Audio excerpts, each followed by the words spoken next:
Hi అండి, ముందుగా అందరికీ సద్దుల బతుకమ్మ శుభాకాంక్షలు అండి. ఈ వీడియో తీసి ఒక 4 days వరకు అవుతుంది, కానీ నేను అప్లోడ్ చేయడం లేట్ అయింది. ఇది మా అమ్మమ్మ వాళ్ళ ఊరైన పెద్దమసూరు గ్రామంలో జరిగిందండి. ప్రతి ఒక్కరింటికి బ్యాండ్ మేళాలతో మేళతాళాలతో బతుకమ్మ అనేది గద్దెలకి తీసుకొచ్చారండి. ప్రతి ఒక్కరు బతుకమ్మ అనేది ఎత్తుకొని వచ్చారు. చిన్నవాళ్ళ కానుండి పెద్దవాళ్ళ వరకు కూడా బతుకమ్మ అనేది ఎత్తుకొని ఇలా గద్దె చుట్టూ అని 3 సార్లు తింటారండి. అసలు 2 కళ్ళు సరిపోవండి, అంత చక్కగా జరిగిందన్నమాట బతుకమ్మ పండుగ. కొన్ని కారణాల వల్ల నేను అటెండ్ అవ్వలేకపోయానండి. లేకపోతే ప్రతి సంవత్సరం మా అమ్మమ్మ వాళ్ళ ఊరికి వెళ్ళి నేను బతుకమ్మ పండుగ అనేది చూసి వస్తాను. అలాగే అక్కడ కూడా నేను బతుకమ్మ ఆట అనేది ఆడేవాళ్ళమండి.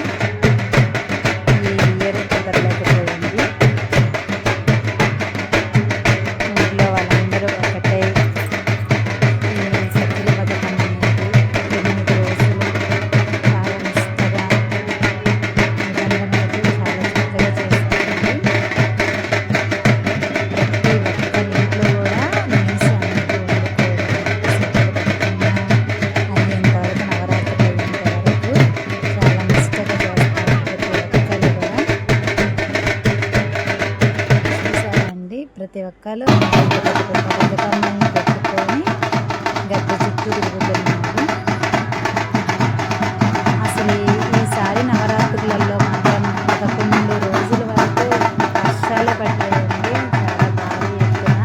కానీ 9వ రోజున బతుకమ్మ అనేది వీళ్ళు సద్దుల బతుకమ్మ అనేది చేశారు. ఆ రోజు అసలు ఏ మిరాకిల్ వచ్చినా ఆ రోజు నుండి ఆ రోజు నైట్ మాత్రం వర్షం అనేది పడలేదు. ప్రతిరోజు బతుకమ్మ ఆడే టయానికి ఈవినింగ్ టైంలో స్టార్ట్ అయ్యేది వర్షం. ఏ ఇయర్ లేదండి, ఈ ఇయర్ మాత్రం చాలా బాగా వర్షాలు అయితే ఫుల్గా పడ్డాయి. పండగ ఎలా జరుగుతుందో అని అందరు అనుకున్నారు, కానీ సద్దుల బతుకమ్మ రోజు మాత్రం ఆ రోజంతా ఎండ కొట్టి అసలు ఆ రోజు వర్షం అనేది పడలేదు. చూడండి ఎంత బాగా ఆడపడుచులందరూ కలిసి ఎంత బాగా బతుకమ్మ అనేది ఆడుతున్నారు. చాలా కన్నుల పండుగగా జరిగిందండి బతుకమ్మ.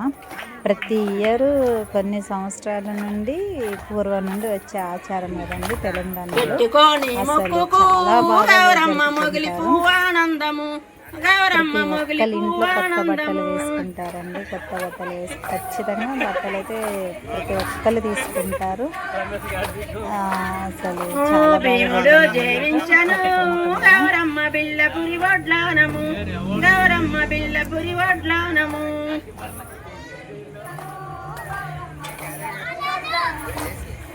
మా ఊర్లో అయితే మా ఊరికి అర్జునుడు చేయించను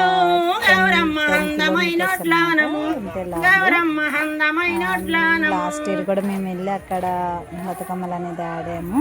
నెక్స్ట్ వీడియో కూడా అప్లోడ్ చేస్తాను నెక్స్ట్ టైం.